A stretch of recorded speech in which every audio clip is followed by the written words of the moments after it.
jërëjëf asalaamualeykum Sénégal asalaamualeykum mbooloo mi may tijji samay kàddu di commencer nuyoo ak le président de la République du Sénégal le président Bassirou Diomaye Diakhar Faye.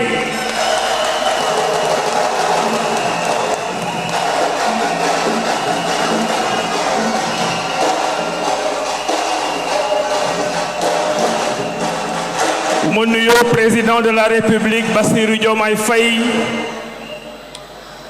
maa ngi nuyu ki nga xam ne moo ko fi teewal tey mooy le ministre conseiller Aldiouma Sow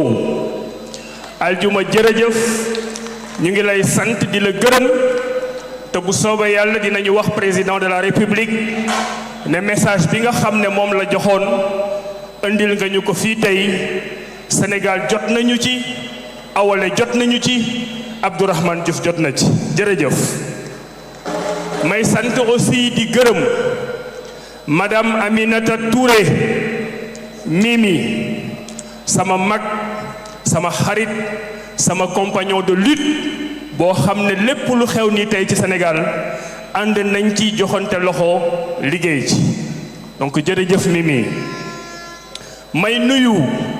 le Premier ministre de la République du Sénégal, Monsieur Ousmane Sonko, du nuyuwaale képp koo xam ne bokk nga ci parti PASTEF nga xam ne le Premier ministre moom moo ko jiite. di nuyu le gouvernement du Sénégal commencé ko sur le ministre d'État ak ministre yi nekk ci gouvernement bi. ak secrétaire d'État yi nga xam ne ñu ngi nekk ci gouvernement bi te ñoom ñëpp tous les jours ñuy ànd di liggéey pour que le président de la République Diomaye Faye am résultat yi nga xam ne moom la ñuy xaar ci moom. di nuyu di sargal la représentation législative sénégalaise les députés tous les députés du Sénégal Awale mu ngi leen di nuyu di leen sargal Abdourahmane mu ngi leen di nuyu di leen sargal. damay faral di wax ni Sénégal amul mandat impératif bu ñu xesee ba fal li nga doone député Sénégal yépp nga doon député sénégalais bu nekk nga doon député Sénégal yépp ngay liggéeyal donc maa ngi leen di sant di leen gërëm di nuyu seen président El Malick Ndiaye bi nga xam ne bind na ma personnellement pour ne ma ne bëggoon na fi teew waaye dafa am ay gàllankoor yoo xam ni c'est lié à son voyage moo tax mënul ñëw di nuyu kilifa diine yi nga xam ne tey mënuñu wax République du Sénégal te tudduñu leen lépp lu ñu am ci jàmm lépp lu ñu am ci tawféex ci kilifa diine yooyu la jóge en partie damay faral di wax ne ñun politiciens yi bu ñu xeexee ba gisatuñu yoon dañuy dellu ci kilifa diine yi ñoom ñooy waxtaan ak ñun tàppe xol yi jubbaale ñu pour que Sénégal continue nekk benn donc fépp fu kilifa diine nekk tey mooy bu islam wala bu jàngu bi Awale ak le président Abdourahmane Diouf président du parti Awale ñu ngi lay tàllal loxo di la nuyu fépp fu kilifa aada nekk muy régulateurs sociaux ñu ngi lay tàllal loxo di la nuyu mu am ci nag ñoo xam ne dañu wane seen bopp tey mooy la première république noire du monde la première république du Sénégal connue comme les Lébou mes amis mes parents les Lébou gis nañ seen taxawaay te nii ngeen koy defee noonu la ko ñëpp di defee ci fan yi ci gannaaw war naa leen rappeler la communauté Oussouye contacté nañ ma pour ne dañu bëgg a waxtaan ak ñun ci jàmm ji nga xam ne moom la ñu yëkkati pour Sénégal doxee noonu ñu ngi nuyu képp koo xam ne da nga yor parti politique nekk ci opposition Sénégal te mu wóor ñu ne yow njariñu Sénégal rek moo la tax a jóg parce que ñun ñii nekkoon nañ ci opposition te dañu jàpp ne ba ñu nekkee ci opposition ña nekkoon ci nguur gi gënuñ ñu woon bëgg Sénégal yàlla moo def ñu dëkk boo am nekk dëkk boo xam ne dafa am démocratie tey nga aye suba nga fegal gannaaw suba sa morom aye gannaaw waati suba mu fegal ñuy woo l'opposition à la paix, à l'unité, à la concorde di leen wax ne ku nekk mën nga toog fa nga toog waaye li nga xam ne moom la ñu bokk ñun ñëpp mooy Sénégal yàlla nañu yàlla may ñun ñëpp ñu ànd liggéey pour Sénégal am tawféex. may nuyu mbokk société civile ñi nga xam ne bokkuñu fenn nuruwuñu ko bokk fenn te saa yu Sénégal yëngoo ñu joxe seen xalaat bu Sénégal yënguwul aussi ñu joxe seen xalaat. Et c'est l'occasion pour moi me remercier panélistes yi nga xam ne ñoo fi toogoon sànq le ministre conseiller wax na ko Awalé mënul organiser anniversaire bu toy nii te woowu ci ay borom xam-xam ñoo xam ne dañuy ñëw wax ni ñu gisee réew mi borom xam-xam yooyu mooy ñeent ñi nga xam ne ñoo fi nekkoon mooy professeur Djibi Diakhaté professeur Seydina Alioune Ndiaye professeur Gassama ak professeur Abdou Diaw ñoom ñépp amu ci kenn koo xam ne Awalé nga bokk amu ci kenn koo xam ne politique nga bokk ngay def dañu leen fi woo pour ñu ñëw waxtaan ak ñun jël seen xam-xam mettre ko au service du Sénégal. may nuyu aussi la modératrice sama rak sama sœur Néné Aïcha Ba nga xam ne elle a accepté gentiment de venir modérer. di terminer ci remerciement yi à nos forces de défense et de sécurité mooy waa police mooy waa gendarmerie mooy waa eaux et forêt mooy les forces armées mooy ñi nga xam ne ñun bu ñu tëddee di nelaw ñoom ñu ngi toog sol seen ay tenue di aar Sénégal di aar président de la République di leen aar yéen ñépp pour que Sénégal nekk un pays de paix et de stabilité. di leen nuyu nag yéen ñépp la communauté de Awalé kenn du yéen waa Awalé kenn du yéen waa Awalé kenn du yéen maa ngi leen di sant di leen gërëm di fàttali sénégalais yi ne Awalé dafa nekk un parti de conviction un parti de paix un parti de concordance ba ñu fiy wax concordance ñu bëri xamuñu lu ñuy wax ñenn ñi nee nañu nan ngeen mënee nekk parti boo xam ne da ngay woowee concordance maanaam daal concordance mooy dëkk bi ñëpp ñooy ànd amul féewaloo ñu ne leen déedéet comprendre leen ni bu doon dëkk bi ñëppay ànd te amul féewaloo ñun bi ñuy créer sañu parti am na fi ay parti d'opposition yu fi nekkoon am na parti au pouvoir ba fa nekkoon waaye dañu jàpp ne dëkk dafa war a am pouvoir am opposition ku nekk sa gëm-gëm ku nekk jàpp li nga jàpp ku nekk am sa liberté de penser ku nekk am sa force de proposition ñu boole loolu yépp def ko ci benn panier pour mu nekk au service de la République du Sénégal ñun day Awalé loolu la ñu gëm ba ñuy nekk opposition dañuy woote concordance di woote jàmm bu ñu nekkee tey pouvoir dañuy woote concordance di woote jàmm muy nag parcours boo xam ni yombul wan nañ leen ko ci résumé 8 minutes bi nga xam ne moom lañ leen fi wan sànq mën nañ rek ci jukki ci ay poñ bi nga xam ne moo ci ëpp solo te waa Awalé def benn dank jox ñu ndigal mooy ñu liggéey mooy ba mu méttee ba metti ñu war a taxaw dëggal suñu bopp yàlla dogal la muy dogal ci condition yoo xam ne jarul ñëwaat ñuy fàttali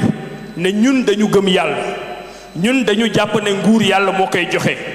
et c'est pas parce que yàlla joxu ko Abdourahmane Diouf que Abdourahmane Diouf daf koy xañ keneen koo xam ne mérité na ko loolu moo tax bañ ca tolloo wuti amuñu yàlla dogalu nañu créé woon parti bi 10 mois avant ñuy créer parti bi créé nañ suñuy cellule di ci waxtaan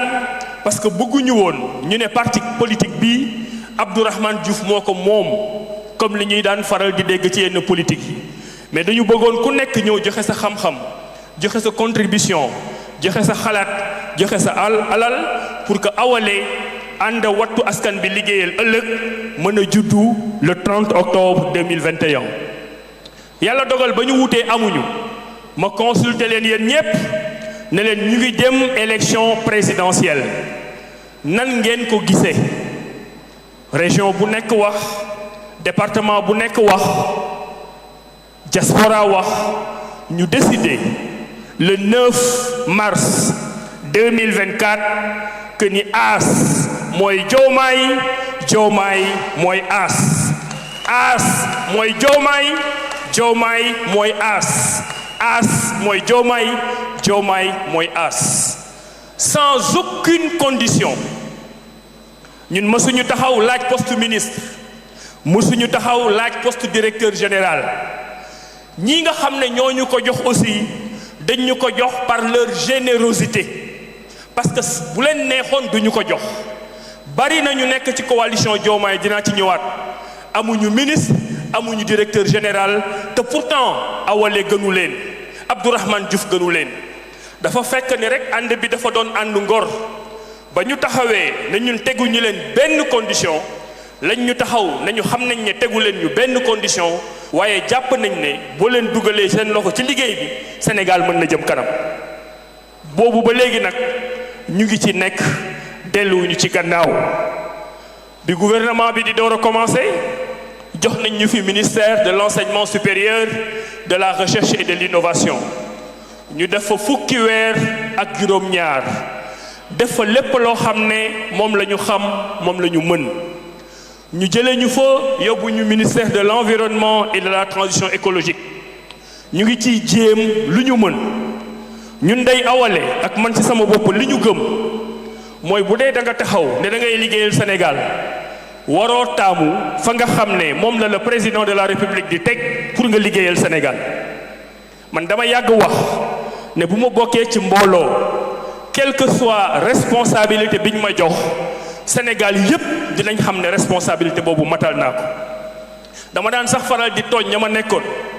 ma ne leen bés boo leen yeewoo ngeen nommé ma responsable des toilettes publiques, boo leen yeewoo di ngeen fekk lépp luy duus ci Sénégal dina set, parce que dinaa ko jox axam, dinaa ko jox jëmmam, dinaa ko jox liggéeyam. donc di remercier encore le président de la République ci loolu, di wax waa Awalé am ngeen ndam. parti boo xam ne tey la am ñeenti at, vous êtes dans les 14 régions du Sénégal, vous êtes dans la diaspora, vous êtes dans les 46 départements, vous avez mis des cellules partout et vous continuez à travailler pour l'intérêt supérieur du Sénégal. Awalé dafa doon parti boo xam ne dafa am générosité.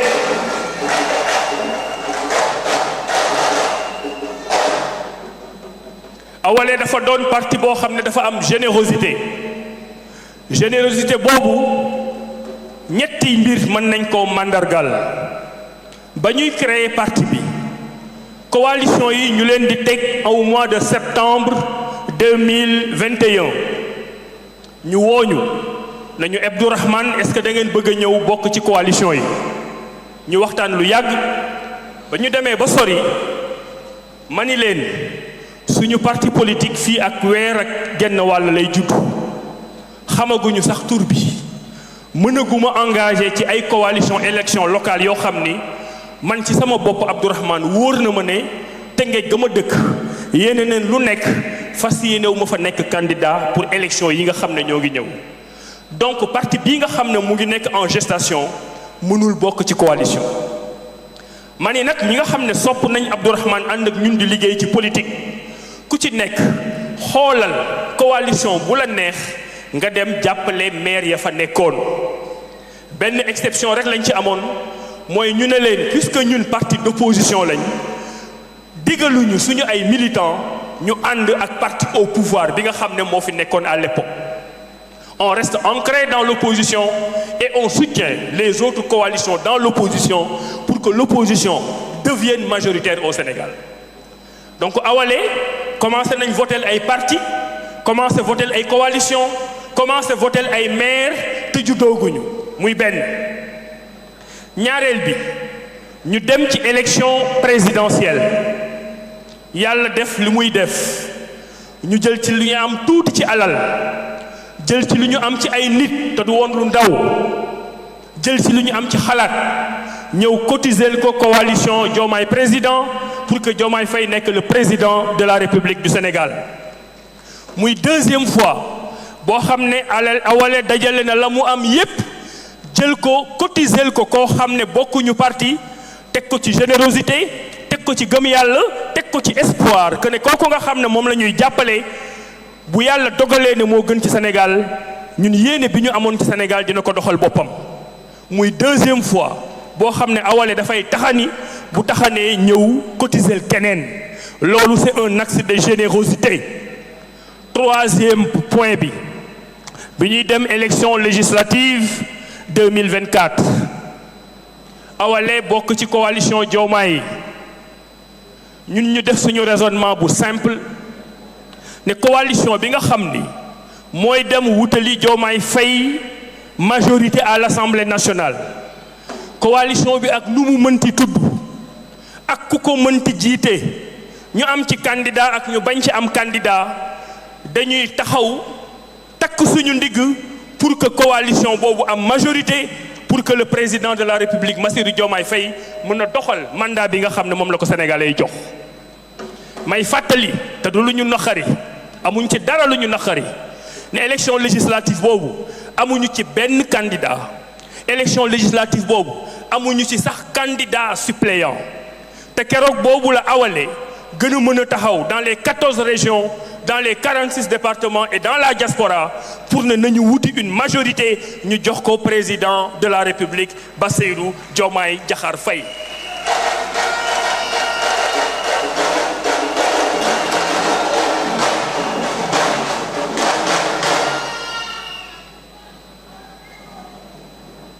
donc yéen Awalé te loolu dama bëgg sénégalais yi jàpp ko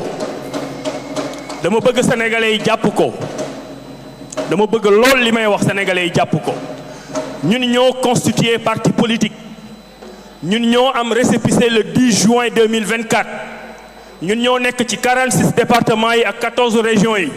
ñun ñoo nekk ci diaspora ñun ñoo nekk ñeenti at ñuy taxan te ba ñu taxanee ba léegi masuñu taxanal suñu bopp loolu dama bëgg sénégalais yi jàpp ko donc képp koo xam ne da nga yaakaar ni Abdourahmane dafay waxal boppam wala Abdourahmane dafay taxawal boppam wala Abdourahmane dafay taxanal boppam pour wut lu mu amal boppam juum nga duñu ko jàppe kenn parce que ba ñuy taxani di wut ba léegi mësuñu sànnil carte suñu bopp ñeneen rek la ñuy sànnil carte parce que dañu jàpp ne ñeneen ñooñu ñooy ñun dañu jàpp ne as mooy Diomaye Diomaye mooy as moo tax ñu continuer di liggéey boobu te loolu ci la ñuy continuer donc jaaraama Awalé bi ñu duggee ci pouvoir ñu ngi fiy def lu ñu man gouvernement bi ñu nekk Diomaye Faye jiite ko premier ministre Ousmane Sonko nekk ci di liggéey dafa am gis-gis bu ñu am gis-gis bi mooy la vision mooy l'agenda national de transformation du Sénégal vers 2050 mooy le master plan de 10 ans bi nga xam ne teg nañ ko mettre nañ ko en place mooy le plan quinquennal bi nga xam ne moom la ñuy démarrer mu nekk loo xam ne gouvernement bi daf ci waxtaan ñépp d'accord ci ñun Awalé ñu jël suñuy programme ak suñuy xalaat teg ko de côté ne lii nga xam ne moom la gouvernement woote ñun ci la ñuy tënku ci la ñuy liggéey pour que Sénégal mën a jëm kanam boobu ba léegi nag ñu ngi ci parce que gis nañ ne ki nga xam ne moo jiite liggéey boobu yépp mooy le président de la République daanaka vision yi mu am daanaka ni mu gisee doxalinu réew ñun day noonu la ñu gisee doxalinu réew tey muy secteur privé li ñu ci xalaat bind nañ ko ci ay téere xam ngeen ko muy agriculture mbay mi liñ ci xalaat bind ko ci ay téere xam ngeen ko muy pétrole muy gaz muy lépp loo xam ne dafay ñoŋal réew xam ngeen li ñu xalaat ñun waa Awalé bind ko ci ay téere jébbal ko président de la République loolu yëpp nag boo koy tënk mooy mbirum souveraineté bi nga xam ne moom lañ doon wax sànq borom kàngam yi wax ci lu rëy loo xam ne soxlawul ma suux ci lenn rek laa ciy insister mooy ñun dañu bëgg a doon un pays souverain dañu bëgg a doon réew moo xam ne dañu bëgg moom suñu bopp te ci la ñuy liggéey waaye nag contrairement ak ñi nga xam ne dañuy xalaat lu ñu xalaat ñun mësuñu taxaw wax président Diomaye Faye mësul taxaw wax ne souveraineté mooy damay nekk ci biir Sénégal tëj samay mur man rekk ma nekk di dund te xalaatuma faalewuma li nga xam ne moo nekk à l'extérieur jiit bu am xel du xalaate noonu te suñu gouvernement xalaatewul noonu dafa fekk kay ne dañu gëm suñu bopp dañu bëgg suñu bopp dañu jàppane suñu tailleur yi dañ leen war a dooleel suñu baykat yi dañ leen war a dooleel képp koo xam ne suñu pêcheurs yi maa ngi leen di nuyu dañ leen war a dooleel suñu sàmmkat yi dañ leen war a dooleel boo doolelee sa bopp ci li nga mënal sa bopp ba yàlla sutural la li nga xam ne mënoo ko nga dem jéggaani ko te boo koy jéggaani nag tekkiwul ne da nga koy jéggaani benn at juróomi at fukki at téeméeri at moment ba nga koy jéggaani da ngay fexe nga man defar loolu nga xam ne amoo ko te yaa ngi koy jéggaani loolu moo tax bu ñuy yegg 2050 comme ni ko président Diomaye Faye bëggee di nga am loo mënal sa bopp ñëpp nangu ne yow yaa ko moom mais dina am aussi loo xam ne ñenn ñu ñoo ci rawoon te tey raw nga leen dab nga leen ba raw leen donc souveraineté boobu c'est l'un des piliers fondamentaux de la vision du président Diomaye Faye te ñun awale loolu lañ ciy liggéey ma jëm ci coalition Diomaye ak politique coalition Diomaye kenn mënu leen fay bu ma sañoon ngeen tàccu seen bopp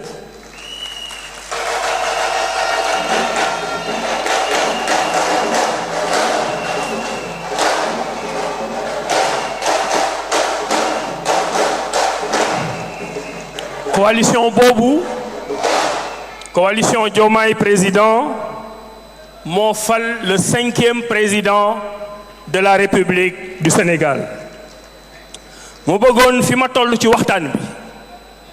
saal bépp jóg ngeen taxaw ngeen tàccul ma Bassirou Diomaye Diakhar Faye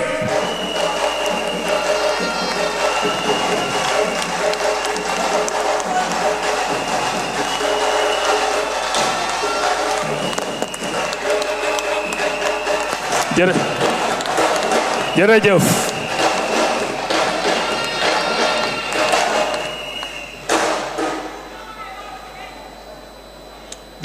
dafa bokk ci sama culture politique nangul nit li nga xam ne moom la ko yàlla jox ak li ko yàlla may Diomaye s'il peut permettre cette familiarité est arrivé au pouvoir jeune très très jeune 44 ans c'est moins que le président Abdou Diouf qui est arrivé au pouvoir en 1981 à 45 ans Senghor ba mu liggéeyee ba jàpp ni moom sonn na mënatul dafay wuti ku ko remplacer 74 ans la amoon juróom-ñaar fukki at ak ñeent at yooyu nga xam ne moom la Senghor am ba ni sonn na bàyyi na at yooyu mooy 74 ans moom la président Abdoulaye Wade am di démarrer loolu mooy wane àdduna le président Macky Sall est arrivé au pouvoir jeune relativement jeune mais un peu plus âgé que le président Diomaye Faye donc Diomaye est arrivé très jeune mais Diomaye est arrivé très mûr Diomaye est arrivé très mature Diomaye est arrivé responsable et il est arrivé très très très responsable ba ñu defee une semaine ci gouvernement nekk ci koor gi laa def émission ne leen gën leen ko bàyyi xel parce que kuy déglu la ku gën a ku neex a ku xel mi neex ci comprendre li ñu koy expliquer la te dina gën a surprendre sénégalais yi lu ñuy gën a avancer boobu ba nag loolu lañ nekk ñu fas yéene ko jàppale ci loolu mais on ne peut pas gouverner seul la preuve parti bi nga xam ne moom la Diomaye bokk muy Pastef mes amis de Pastef maa ngi leen di nuyu di leen sargal di rafetal liggéey bi nga xam ne def ngeen ko ci Sénégal waaye nag di fàttali ne on ne peut pas gouverner seul on ne peut pas gouverner un pays comme le Sénégal seul ñi nga xam ne dañu may lire may bind dafa am loo xam ne yàgg naa ko théoriser mooy la légitimité principale et les légitimités secondaires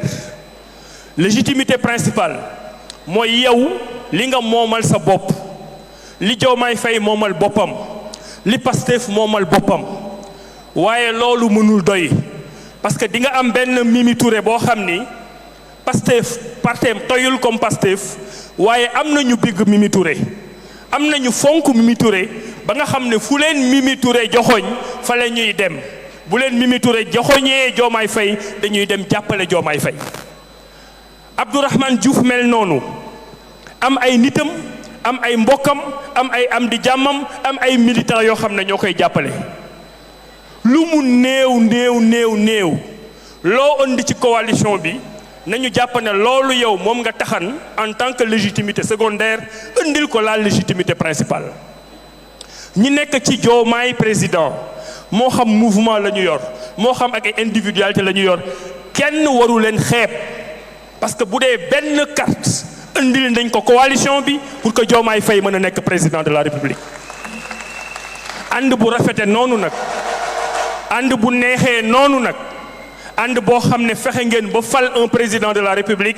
dañuy fexe mu gën a taxaw dañuy fexe mu gën a ñoñ pour que suñu président de la République réussir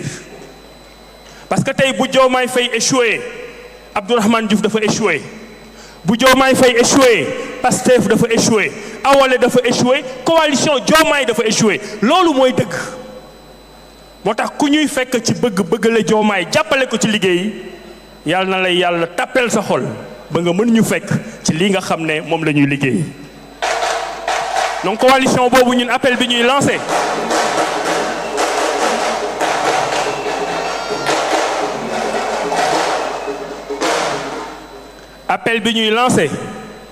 mooy nañu toog déglu ki nga xam ne mooy président nga xam ne coalition bi moom la ñu ko tuddee ba fu mu ñu joxoñ ñu ànd ak moom liggéey bu soobee yàlla jarul yàkkamti